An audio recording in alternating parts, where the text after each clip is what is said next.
Yo, Happy New Year. Today has marked roughly around the 3-month mark about my time being in the glorious Republic of mainland China, fam. I've only lived in the east part, a city called Ningbo, so it's very far east, and it's not like other parts because China's like its own little thing. You have areas that are more rural and you have areas that are more built up and more like the city, sort of maybe reminiscent to anywhere like London or New York City. That's more like places like Shanghai. With my time being here, I've actually enjoyed myself quite a lot. Some of you may be thinking, yo, I'm not really sure about this whole China place, especially in someone that's a bit more pigmented. I don't really know. Have no fear, fam. I'm here to break it down. In terms of what it's like, they don't have that many tourists. If you go to somewhere like maybe the south part of China, like Guangzhou, that's where you have more foreigners. You have more internationals because it's by a port area, and places like Shanghai as well will have more diverse amount of people. Granted, of course, you're still going to have majority Chinese, which is to be expected. And in terms of being accepted into the country, the more Western perspective of what it would be like coming over here, literally, I have not had a single issue with anyone feeling like some sort of type of way or anything. It's been very accommodating, to say the least. Now, what I will say, one thing that I find very funny is the perception that in the West we have of China and the perception that China has of the West. Obviously, coming from the UK and just that sort of media in a sense. The only thing you really know about China from my perspective is they make banging food and some politics stuff, and listen, I don't really know what I can and can't say, but I'm gonna just keep this about my experience. I'm not really well versed in no politics here and trying to get political. Yeah, that's the only 2-3 main things you know about. From what I've seen on being on some of the Chinese social media, it's like, yo, West, yeah, ban them still, yeah. Let's focus about our country, things we're building. I was like, okay, calm, love, because in general, it's nice to see that our country likes itself, you know. I don't know about what some people's opinions may be, some of the Chinese people that are from here, what their opinions are about that. From my perspective as an outsider looking in, let's say I go to Jamaica, yeah, bare stuff about people bigging up Jamaica, achievements that people have been making, our people, see the flag there, of course, you got to represent. It would be quite a warm feeling, you know, to see that, alright, at least you're in a place where the country actually cares about itself. Well, from my perspective anyway. The way this relates into how society sort of functions, it's a very safe country. The main reason for the safety is due to the sort of liberties you have to give up in terms of your like privacy in a sense. I'll give you an example. In the West, we have Apple Pay.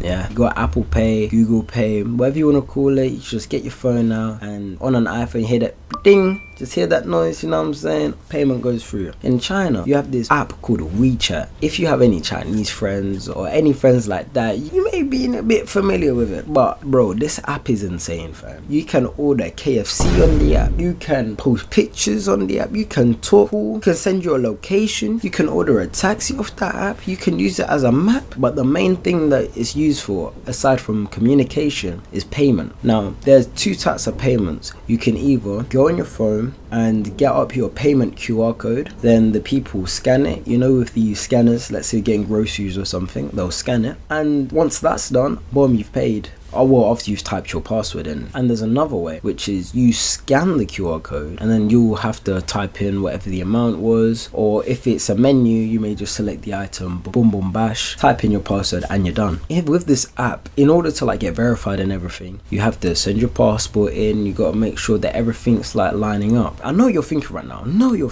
like, rah, man said I gotta go send my passport and that in just to use this universal app. Nah, bro, nah, why do I gotta do that? Now, here's the thing, because you've given up that sort of privacy or whatever you want to call it, what you do get in return is a sense of security, because you know that this universal app everyone has and everyone needs. Everyone's had to go through that process, and you know that if someone's trying to do a madness here, they will find you, bro. They will find you. And what that means in day-to-day life is it's very, very peaceful. I've been in the city and it's very peaceful. You can go out on bikes, cycle around, walking on your phone, and there's no stress. And if you've grown up anywhere, if you've grown up in London, you've grown up in certain parts of America, I know you know that feeling of you got one AirPod in, but you're walking, the music's on a very mellow sound setting, and you're there like this, looking over your shoulder and that, like bare jittery. But here, obviously, I'm still gonna try to keep my wits about me, but you feel a bit more liberal, and I think that's the only downside to that sense of freedom, is that you may take things for granted, because when you go and travel now, after I've been in China for however long I'm staying, day and I go back, I'm gonna be like, whoa, let me like get back into the swing of things. This ain't like China where I'm just gonna be walking down and then, oh, I dropped me a £50 note. Let me just hope that one of these kind London civilians just gives me my money back. No, that's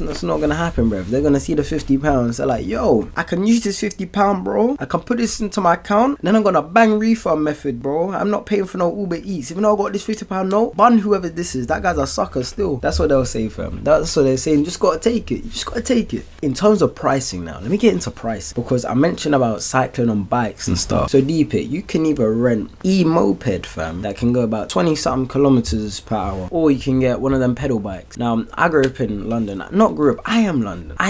And the only thing you had sort of reminiscent of that was them Boris bikes, we called them, the Santan bikes. And then as time progressed, you got stuff like the Forest bike, as well as the e-scooters and all of that jazz. Now, them things were expensive, fam. And especially for London price, them things were expensive, bro. You're better off just jogging. With these bikes that they have here in China, imagine spending, I don't know, 2 hours on an e-moped, running you up how much? £3.50, fam. £3.50. Less than a McDonald's meal for 2 hours of driving. Now, the downside to the e-mopeds is that they have a range of the areas you're allowed to be in. But this is where the pedal bikes come in. The pedal bikes, you can be using that maybe 3-4 hours, running you up maybe £3.50. But realistically, every time I've been on the bike, it's cost me anywhere from 70p, fam. And that's when I forget to park it. What I found very interesting is you guys may have seen whole climate change aspect of things and how nowadays, especially from my perspective as someone studying engineering, we're trying to push towards things being more eco-friendly. When you book their version of an Uber, like it's called a Didi, when you book that, that's costing anywhere between £1 to £4 for like maybe these 20-minute journeys. And I know this is music to your ears to any of you guys that have ever got a cab anywhere else, because that thing be running up the P. Even their cabs are 9 times out of 10 they're electric. What I do have to say though, although they have so many different eco-friendly options, still, as China's a big collective country and there's not that much of the country that is as built up as the majority, so you'll have lots of the more rural areas, and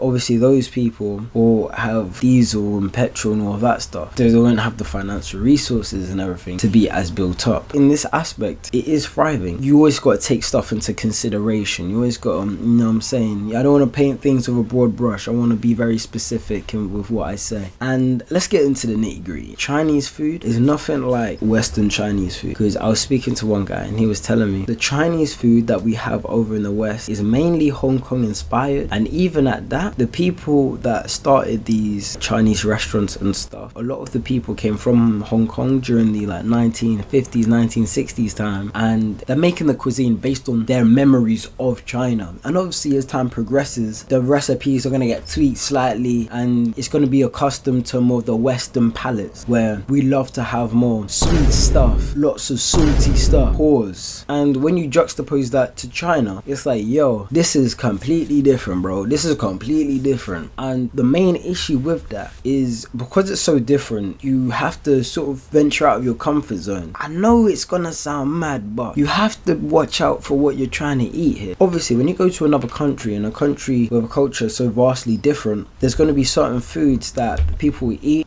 Their stomachs have been acclimatized to it. They're used to that food. They're used to the flavors, the textures. Whereas if we're to eat it as a Westerner, it's like, yo, I don't feel I could hack this, you know. I don't feel I could hack this. Shout out to you guys for having that. But when I first came in, one of the first meals I had, I thought was Szechuan chicken. That's what it said on the Google Translate. It says Szechuan chicken. So I was like, calm. Because granted, a lot of the stuff is going to be in Chinese, so you got to translate it, calm. I'm there, I get the chicken. I'm just like, I know what part of the chicken this is. Let me try it. Crunch, crunch, crunch, crunch. I'm just like, crunch. This is crunchy, bro. Like, this did not get fried. This did not get fried. Why is it crunchy? I go into ChatGPT, paste what it says, yeah. Guess what it tells me? Chicken cartilage. Chicken cartilage. Nah. I'm good off that. Now, what I will say, you have to get some good recommendations, bro. You have to get good recommendations. Like, I'll tell you, man, one thing. Hot pot is the one, fam. Get that braised beef, fam. We get them noodles and the broth, bro.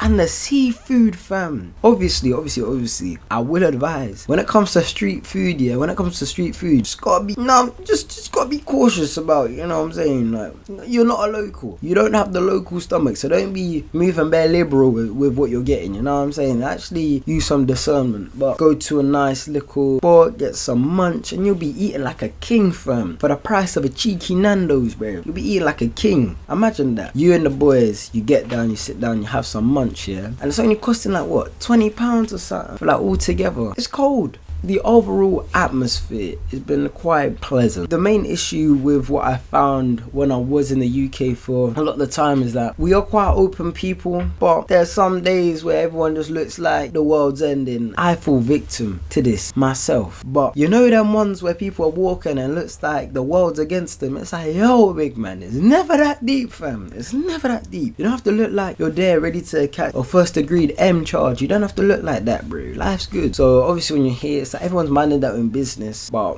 one thing I will say though, when I first came here, yeah, man, them were taking bare pictures, can't lie. When I walked into that Walmart and I saw there was a grandma with her grandkid, the kid was following me, yeah. The grandma grabbed the kid. I was like, yo, bro, yo, listen, I'm a nice guy, bro. I'm a nice guy, I'm a nice civilian. I'm not a YN. I'm not a flipping Johnny Somali. I need to make a video about that Johnny Somali guy, because that guy is a joke, man. Yeah, I was like, yes, sir, I'm not Johnny Somali. I'm a nice civil man. Just gotta make sure that you're not giving off some of these negative perceptions that people may see from the media. I wouldn't say that people were taking pictures because it's just they've never seen like a black person. I'm sure if you go to predominantly black country, people are gonna be giving them reaction, especially the children, and you can't blame them. What I will say, there's been very few black people though. There have been very few, with where I'm living anyway, very few, and I don't really mind it. I don't really like care. Yeah, man, that's literally been my 3 months summed up. I'm gonna need to be posting more videos. If you guys enjoyed, let me know what else you want to hear from me. Catch you, man, in a bit.